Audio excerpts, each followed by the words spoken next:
Greetings, everyone. Pete Pardo here from Sea of Tranquility. Welcome to another edition of Ranking the Albums. Today we're going to take a look at the very, very short but really, really important 3 albums from New York's proto-metal semi-legends, okay, from Brooklyn, New York, Sir Lord Baltimore.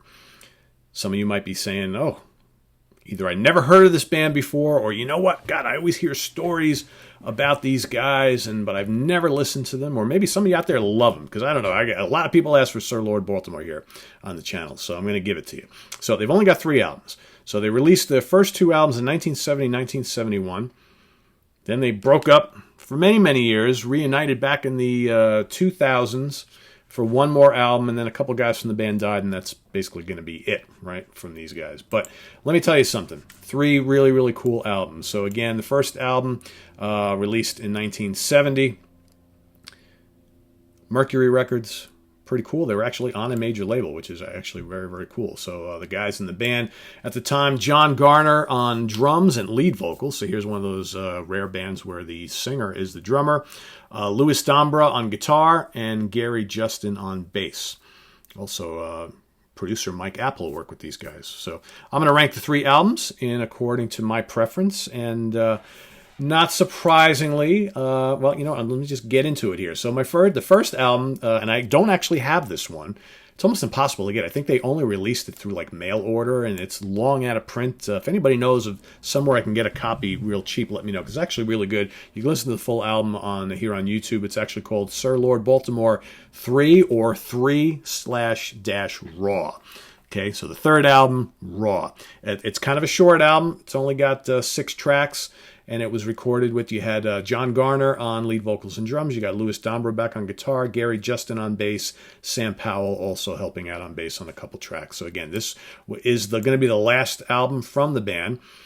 It's actually, all things considered, you know, since we're going, 1971 was the last time they recorded together, all the way to 2006. Pretty heavy. Pretty damn heavy, and surprisingly raw and powerful. I'm not saying it's as strong as the first 2 records, but surprisingly very good. It starts off with an absolute barn burner called Gonna Fill the World with Fire. Heavy guitars. The song is heavy. It's aggressive. Okay, you got Love Slave, which is a decent enough song. Then you got Wild White Horses, which is more of kind of like a epi kind of folky track. Kind of like a Zeppelin type of thing. That's about 7 minutes long. That's actually a really good song. It's very different for the band, but really good. You got Rising Sun, Cosmic Voice. Cosmic Voice has some crunchy riffage. And then Mission, another pretty heavy rockin' song. Overall, a good album. I'm not nuts about John's vocals on this album. You know, it's been many, many years. I don't know. I think the one thing about the album I don't like is I'm not crazy about his vocals on here. They're not awful. They just, I don't know, there's just, he's got a different range that he did back in the day, and he's kind of straining a little bit at times, so not great vocally. The songs are really good, though. Really, really dig that album a lot. So that's coming in at number 3, the third album, also called Raw. Coming in at number 2, we're going to go to an album, and again, I've got a kind of 2-on-1 set, so what I'm going to show you here is, if we can get a nice close-up, I'll give you a little taste of what the second album is. Okay, second album is self-titled. Okay, that's it right there. It's basically just got the logo on the front with a little kind of like, what is it, explode or shooting star or planet or what have you. The second album, a little bit different than the first album. The first album is kind of very heavy, fast, and frantic. The second album is a little more kind of subdued, slower songs, still pretty heavy, a little more on the groove side. The band doesn't seem to be in a rush to just kind of pummel you over the head, but some really tasty stuff. We got Chicago Lives, good rocker, right? You got Lo and Behold, Woman Tamer, Caesar. The Caesar song is great. Really heavy, killer vocals, lots of great slashing guitar riffs. Then you got Man from Manhattan, a lengthy track, 10 plus minutes. Lots of jamming on this song, pretty heavy guitar riffs, and then Where Are We Going? Another shorter rocker. So, you know, less songs on the second album as compared to the first. Still pretty heavy, not quite as fast and furious, a little more textures going on. I hear in the first 2 albums from Sir Lord Baltimore, they're like a more metallic mountain. Okay, so again, when you're looking at kind of some of those proto-metal bands, Mountain, Cream, that sort of thing. You got Zeppelin, Sabbath, Purple, Heap, a little bit of Hendrix, The Who. These are some of the bands that were making kind of heavy, certainly Blue Cheer. I think for me, Sir Lord Baltimore, kind of like Blue Cheer, but maybe with a little more talent. Not that Blue Cheer weren't talented, because they were, but Blue Cheer early on relied on all the volume and the fuzz. These guys are more like, you can hear everything they're playing. Like I said, they kind of remind me of Mountain, but heavier. That's kind of like the impression I get. And ironically, both bands from New York, so go figure. So that is my number 2. So it's the self-titled album from 1971. My number 1 album is probably one of the great heavy rock debuts of all time. It's just called Sir Lord Baltimore. It's called Kingdom Come by Sir Lord Baltimore. That's actually the album cover right there. So you can see the guys right there. There they go. The first album pretty much crushes. I mean, I don't think, in 1970, you had some heavy stuff going on, but there is just kind of like a savage nature of this first album that just really, really works. Again, produced by Mike Apple. All right, Eddie Kramer did some work on this album again, Mercury Records. Master Heartache, slashing heavy riffs, wailing vocals, Hard Rain Falling, another barnstorming track, Lady of Fire, killer, Lake Isle of Innisfree, excellent, Pumped Up, killer song, Kingdom Come. Kingdom Come is so heavy. It's got such great groove, and the riffs are dun dun dun dun dun dun, and the vocals awesome. Hellhound is amazing. Just God, raucous riffing.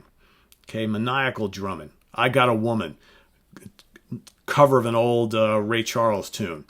It just kind of like, some parts of this album too have like a Cactus vibe, like with the groove, right? The kind of the slashing guitar riffs. I got a woman, got you.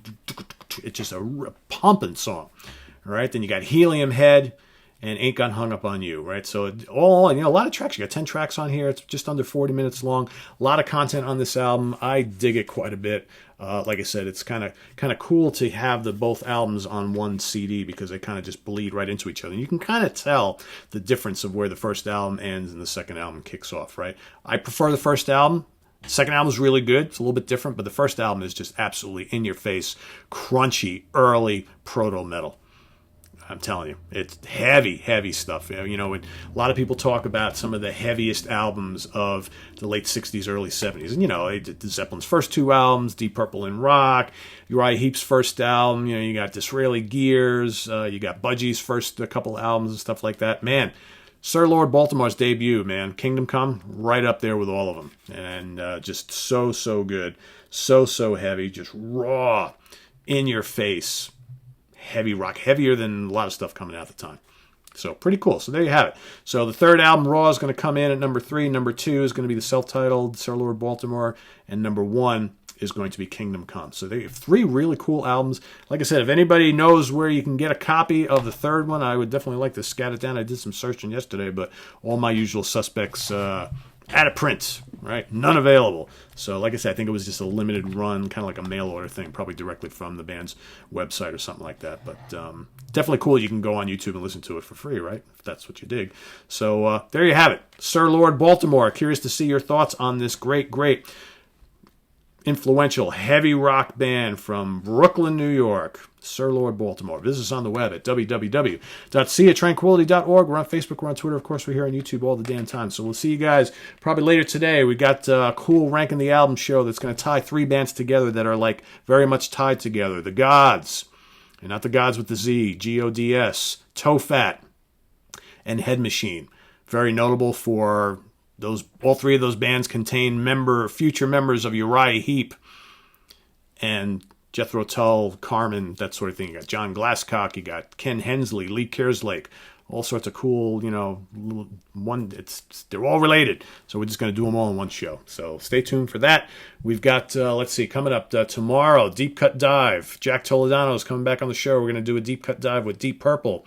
We've got, also later this week, I think for Thursday, we've got Deep Cut Dive, Kiss, with Jack Toledano and Stephen Reed.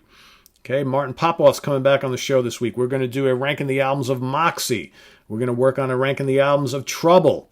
I got a great interview with a very cool U.S. prog band coming up on Saturday. So, man, all sorts of stuff going on, as well as ranking the albums. What do I got here? I got New England coming up. I got Pain of Salvation coming up. I got City Boy coming up. That's all coming up this week, so you don't want to miss any of that stuff. Steve Keeler and I next week are looking to do ranking the albums of U.S. death metal legends Morbid Angel. That's coming up next week. So, man, all sorts of stuff I'm bringing to you guys. So make sure you subscribe. Hit that subscribe button. Tell your friends.